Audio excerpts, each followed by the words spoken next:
Hello and welcome to It's Personal Stories. My name is Lan Elliott on behalf of It's Personal Stories.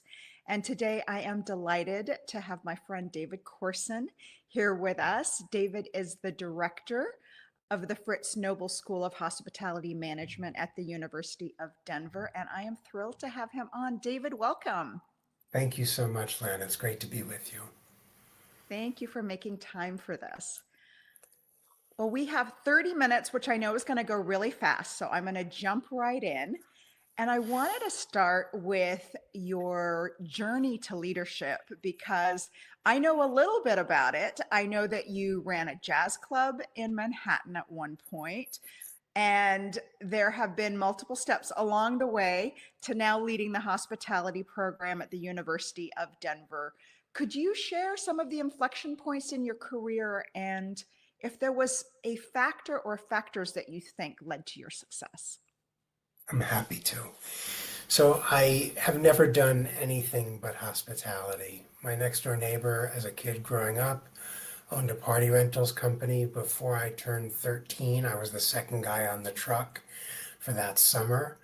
I started working in a catering hall a year later and did so all through high school. I was working a wedding Saturday night and a double on Sunday every weekend, pretty much, that it was possible to do so. And at a young age, I had more money than any of my friends, anybody I knew, because I was working so hard and loved it. I ate it up, and that was what really propelled me to pursue hospitality. I had a high school counselor who said it's possible to study hospitality. I applied to Cornell, the hotel school, and to several New York State business schools. I grew up in New York City. I was born in Manhattan, raised in Queens. I ended up in the hotel school at Cornell. When I went up there to interview, the faculty member who interviewed me asked me, "Where will you be in 10 years?" I was 17 years old. I had never been asked that question or anyone like it. And I did not even think. I said, in 10 years, I will own a restaurant. And it was a little less than 10 years. It was 2 weeks before my 27th birthday that we signed the lease on the space that would become Zanzibar and Grill, which is the restaurant jazz club that I co-owned and operated. My path to Zanzibar includes several really pivotal stops for me. I worked the summer after my first year at Tavern on the Green as a back waiter, and it was a team style service. And I loved being in the back because I loved the kitchen and it provided me with an opportunity to learn by watching. And then the following summer after sophomore year, I apprenticed under Wolfgang Puck at Ma Maison in Los Angeles in pastries. I spent 14 weeks there with him, which was obviously pretty pivotal for me. I have a very checkered past as an undergraduate student. I was way better at work and at play than I was at school. And it was not because I wasn't smart. I think it was because I thought I was smarter than everyone else and could get through college the way I did high school, which is to say, show up, do enough work so that showing up worked for me. And that was not the case in college, in part because I was a very straight arrow in high school, and let us say I was not my first 2 years of college. So Cornell actually invited me to take a semester off, and I spent that semester, that spring, winter spring, back at Tavern, first as a captain in Metro D, and then I was the assistant manager of the Garden, which is a 200-seat outdoor dining room in Central Park, and I was not yet 20 years old. So I was playing above my age. And this, I think, is a reflection of the maturity I showed at work that I did not show as a student. I was really hungry to succeed at work. I had not been so hungry to learn in school. When I graduated, I apprenticed at Le Cirque under Hélène Sayac in New York, which was a New York Times 3-star restaurant out of 3, and spent a little over 2 months there, commuting in from Queens and making myself crazy because I was doing that full-time and working a part-time job. So I said to myself, you have to stop doing this. You're probably not going to be a chef. You need to get back into the front of the house and get a real job. I went back to Tavern and I was hired as a restaurant director. I reported to the general manager. Within 6 or 7 months, I was the senior restaurant director because of turnover. I had other restaurant directors who were peers, but essentially reported to me. And I had 145 front of house employees reporting to me at the age of 22. At the time, Tavern was the highest grossing restaurant in the country. In 1983 dollars, we did $25 million in revenue. On Mother's Day, we did 3,500 covers and over $100,000 in revenue. So I learned high volume, which I had the experience of at Tavern previously, and fine dining, because some people might dispute that, but that's what Tavern really was. And it was an extraordinary experience. I was young, and I was oddly a combination of humble and cocky. I never told anybody how old I was with whom I worked, because that would have cut my legs out from under me.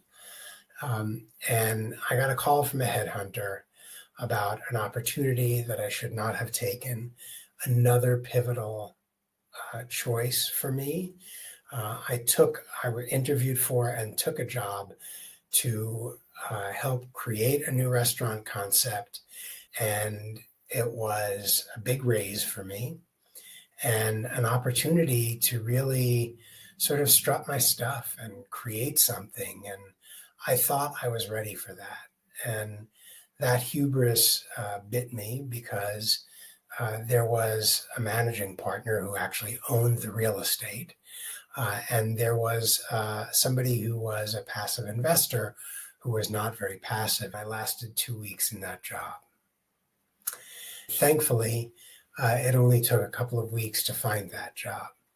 But the path to that job was an interesting one as well. I interviewed with a restaurateur who didn't have he had certainly plenty of influence in day-to-day. He owned and operated 2 restaurants in Manhattan. And this person, who I'll leave nameless, who was interviewing me, who was the owner, was a good friend of the GM I worked with at Tavern.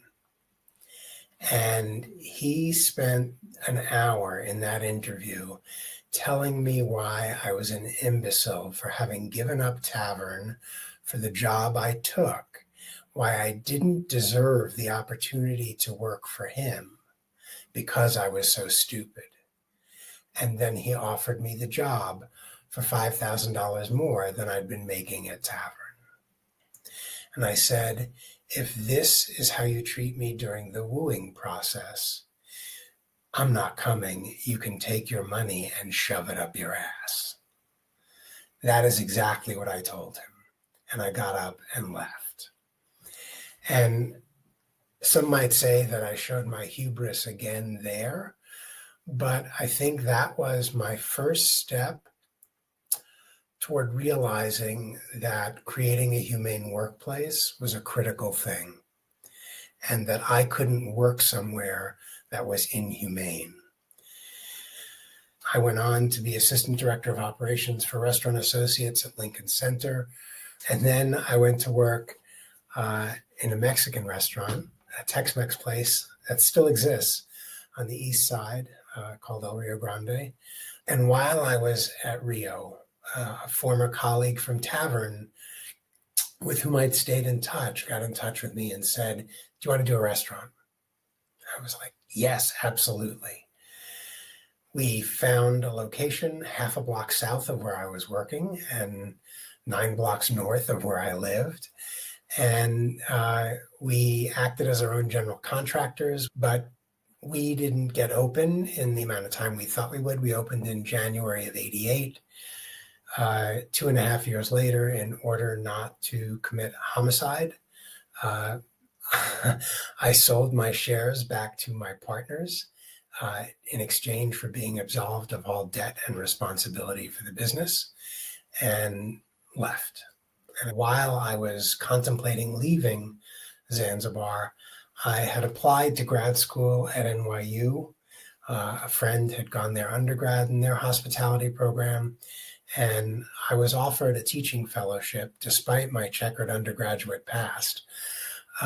And I guess my experience helped me.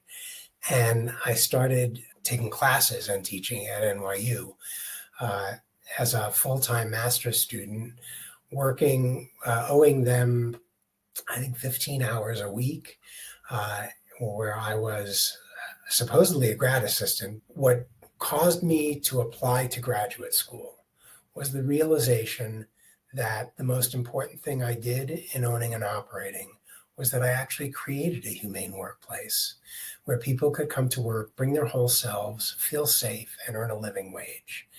And it was more important than anything I did for our guests, but it made everything we did for our guests possible. And I realized that I could have a bigger impact if I could teach young people to do the same thing. And the epiphany for me was that I realized that you can't spell hospitality without hostility. And in my experience, most of the people running restaurants were unbelievably hostile to the people with whom they worked.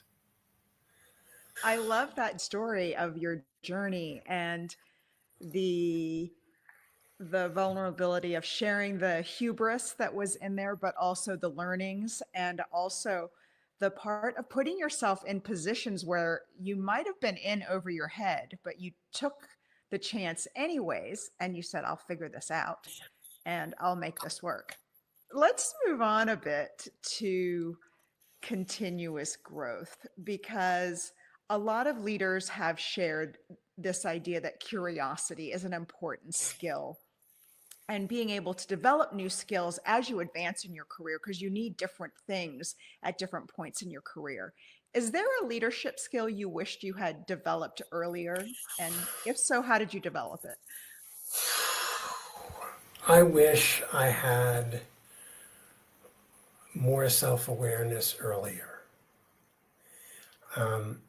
I was fairly self-aware, and I think I had a pretty high EQ, but it was accidental. It wasn't purposeful.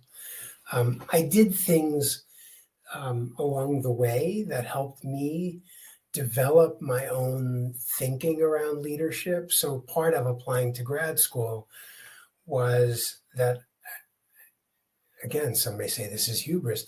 I actually wrote a syllabus for a course I thought should be taught in hospitality programs. And it was around leadership. And it drew on a couple of different things. It was philosophical. It drew on lessons about human behavior that many of us, anybody who's read Dr. Seuss as a child, learned as a child, but never applied them in that way. Same for Winnie the Pooh.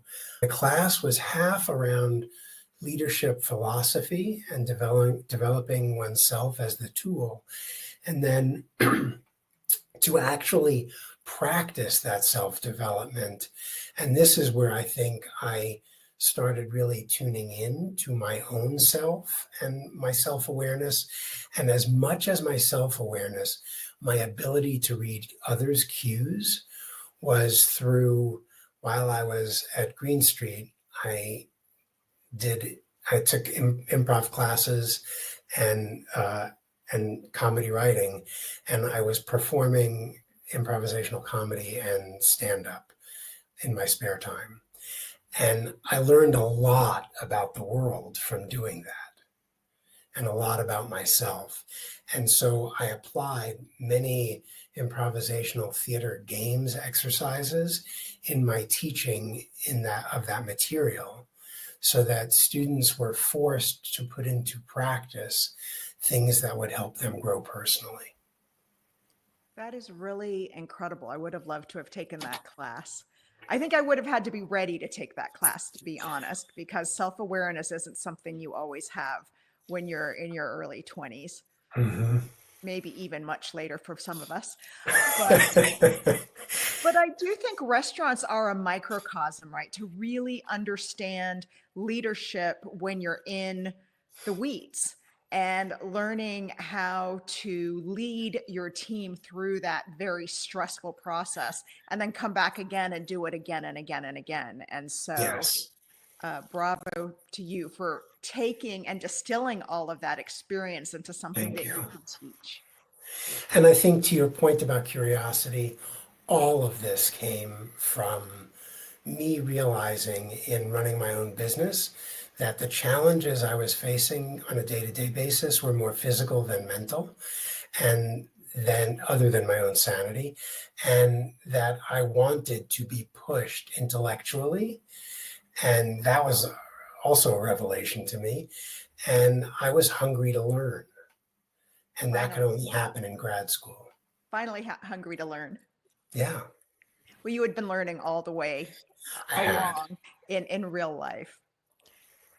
Let's switch over to approach to challenges and how you overcome obstacles generally, because academia can involve navigating a lot of challenges. And I know that you've told me that people from business are not always super successful in academia, especially at the beginning.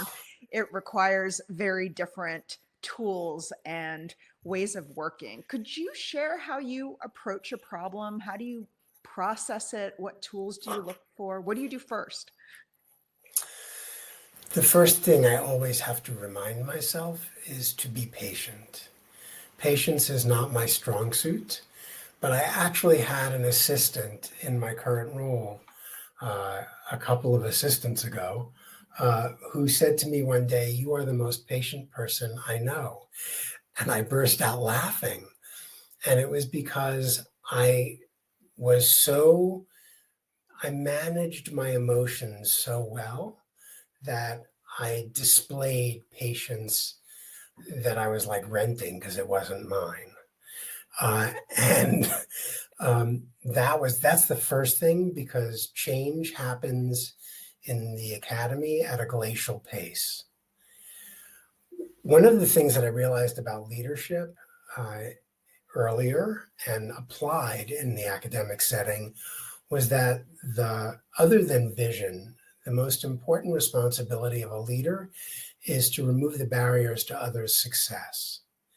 And in an academic environment, maybe even more particularly than business, although probably not, the barrier to everyone's success, top number one, students, staff, and faculty, is money. And so I set about, as soon as I was made an administrator and put in this role, to create money that would break down those barriers. And that's been really instrumental. The New Yorker in me has helped me and hurt me. I ask for forgiveness more often, way more often than permission. But I have found at the University of Denver, despite its age, it's older than the state of Colorado, that, yeah, amazing, 1892, that if I have been able to pay for it, I have been able to do it. It's a very entrepreneurial place. And so going out and seeking those resources, passionately selling a vision and what we have to offer has been really a key to success and has removed not only my own challenges, but the challenges of those I work with and teach. This is the 6th year in a row we do not have a junior or a senior with a student loan. That's incredible what you have done with the students. And Denver is a private university. Most students probably think they can't afford to go there. But with what you personally have brought to the hospitality program, it is an astounding accomplishment, especially for the Thank you. program and the value of the program and how well your students are prepared. I will say one last thing about challenges that's really, really critical is that I have surrounded myself with a team and with an advisory board that constantly challenges me to be my best me, to think more clearly, to generate better ideas, and not alone, but as a team, as a leader. And that push has made me so much better at everything. Yeah, having been on the advisory board for a couple of years, I think one of the most important things that you do is being open to advice because it's very easy to bring in a group of people and get advice, but continue to what you've been doing all along, but to open yourself up to taking that advice and saying, maybe there's a different way I could look at this. That that does take some true self-awareness and the ability to say, hey, we can all get better. And I see that in you all the time. And I love Thank you. that. Maybe I'm over some of the hubris. Maybe it's just earned now. Let's talk a little bit about support systems because one of the things we've talked about is this concept of having a personal board of directors that acts as our personal support system. And can you share how you identify who you include in your personal board of directors and what types of things do you rely on them for? I have surrounded myself, as I said, in terms of the advisory board, with a group of very senior executives who challenge me. That's a really important form of support, is the truth. And recognizing that there's not one best way and that I'm not this font of all good ideas. And that's been an unbelievable support system to me. Opening myself up to those challenges is really important. I will say that my team challenges me as well. And I am very fortunate to have a colleague, Dr. Sherry Young, whom I met in graduate school in the PhD program at Cornell, who's also my wife. And she, I will tell you, more than anyone else, is my greatest supporter and the person who challenges me most. And I owe her so much for that because she leverages the safety she feels knowing that she can challenge me and even to call me on defensiveness when I experience it. And both of our PhDs are in organizational behavior. And so we know the same things, or many of them. And so we can call each other on our stuff. And Sherry is not shy about doing that. She doesn't do it in public, typically. She will question a decision or an idea or push for a better one. But when it comes to personal things, she definitely pushes me in private and has made me a much better person. It's incredible to have someone in your inner circle that you trust and that you know when they're challenging you, it's coming from a place of love and Yes. that they want to help you be better. And that defensiveness, that's so so difficult sometimes to put down, right? So, I can give you a very quick example that I think is pivotal, and you've experienced it as an advisory board member. It was Sherry who said to me, the members of your team need a new strategic plan. We were coming out of COVID. COVID gave everybody a convenient reason to be in the moment and to be reactionary. And I had allowed that need to be reactionary to stall me pushing us as a group, as a team, toward a new strategic plan. As soon as she said that, we launched, we put one into place with the board's ratification in January. So it was like an 8-month process, obviously, to get there because it takes time. But I feel so good about where we are now and where we're heading. And it is because the team needed that direction.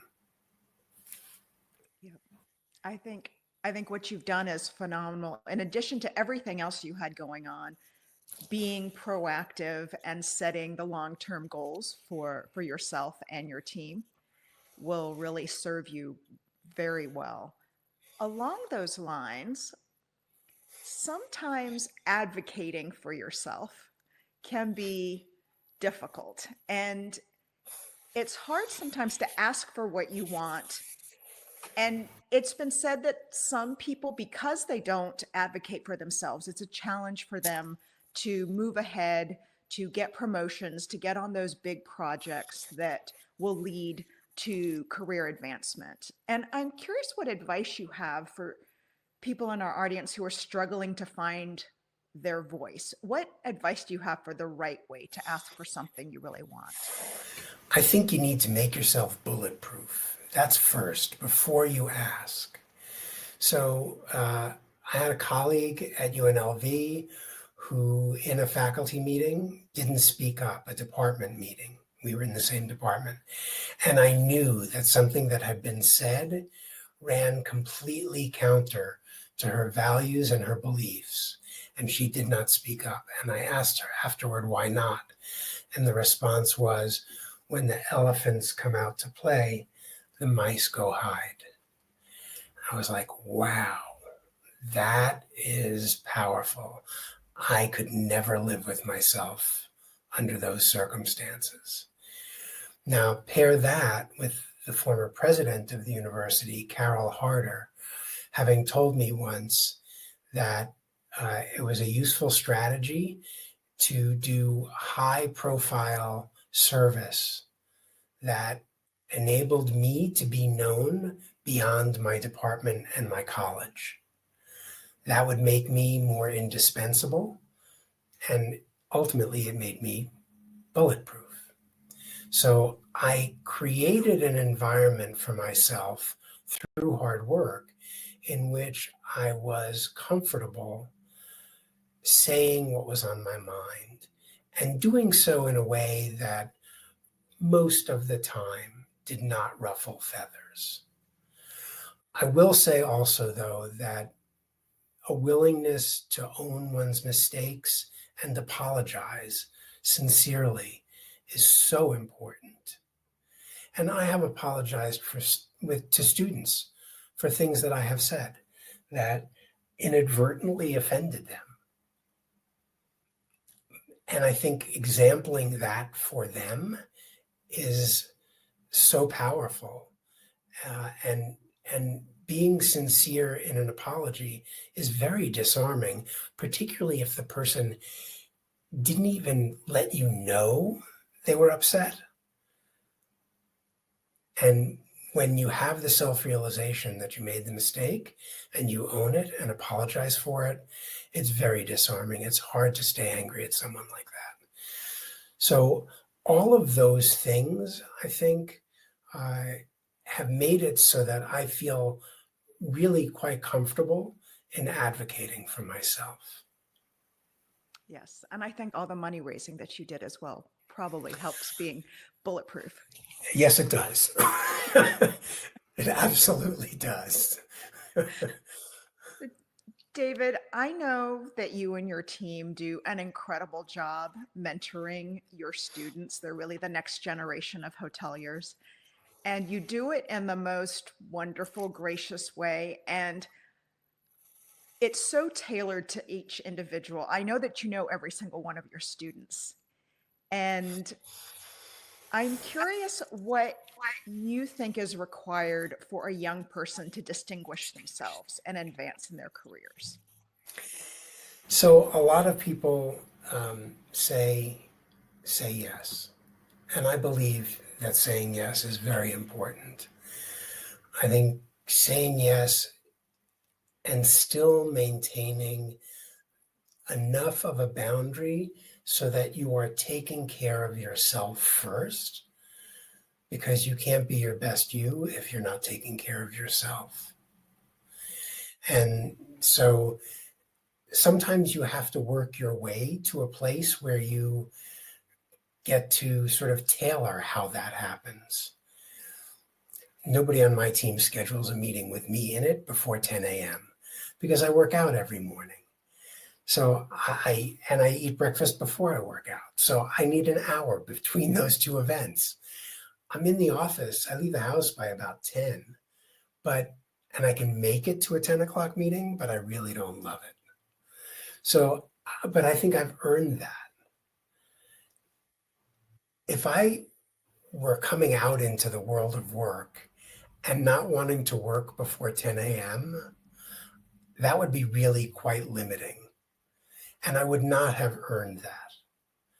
So I think knowing the culture of the place you're in and saying yes every time you possibly can, so that you are doing exactly what the Chiron says there, distinguishing yourself.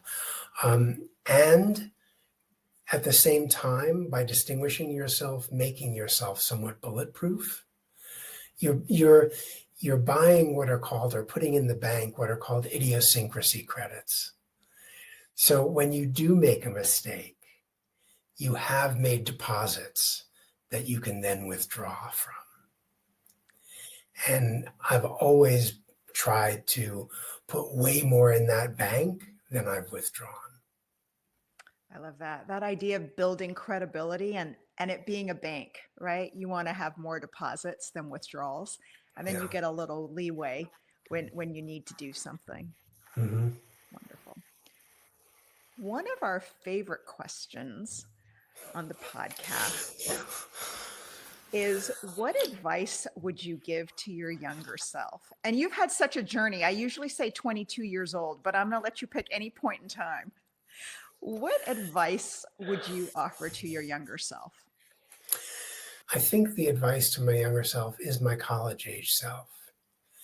And I very firmly believe in not having regrets about things I've done. I love where I am. I love the life I live, the people by whom I'm surrounded. I got here because of everything that I have done to this moment. So I have no regrets about things I've done. But knowing what I know now, I would have told my younger self, had I the opportunity, to experiment and play a little less dangerously, a little less frequently, and a little more humbly early on. Beautiful. Love that. Well, David, we're coming to the end of our time, and you've shared a lot of really fabulous advice with our audience. Keeping in mind that our mission is around empowering personal success, is there one last nugget of advice that you would offer for our audience? I hate giving advice, even though in telling these stories, I probably have, because I don't want responsibility for other people's choices. But the one piece of advice I give prospective students when they visit with us or I get to meet them, and I think this applies in other settings, in organizational settings that are not colleges and universities. learning involves discomfort. Growth involves discomfort. And I think what's really important in order to be able to manage well the discomfort one experiences from learning and growth is to find the places where one feels comfortable in the place, the organizational culture, the space. If you don't do well with gray skies, go somewhere where the sun shines a lot. Know yourself well enough to seek out that comfort personally so that you can best grow and change and learn. Amazing. So beautifully said. Thank you so much, David. I so appreciate you being on and sharing your extensive wisdom. I learn from you all the time. And Thank you. so I am so appreciative to be able to share your wisdom with our audience. And for our audience, if you've enjoyed this conversation with David, I hope you'll go to our website. It's personalstories.com, where you can find many more interviews with hospitality industry leaders.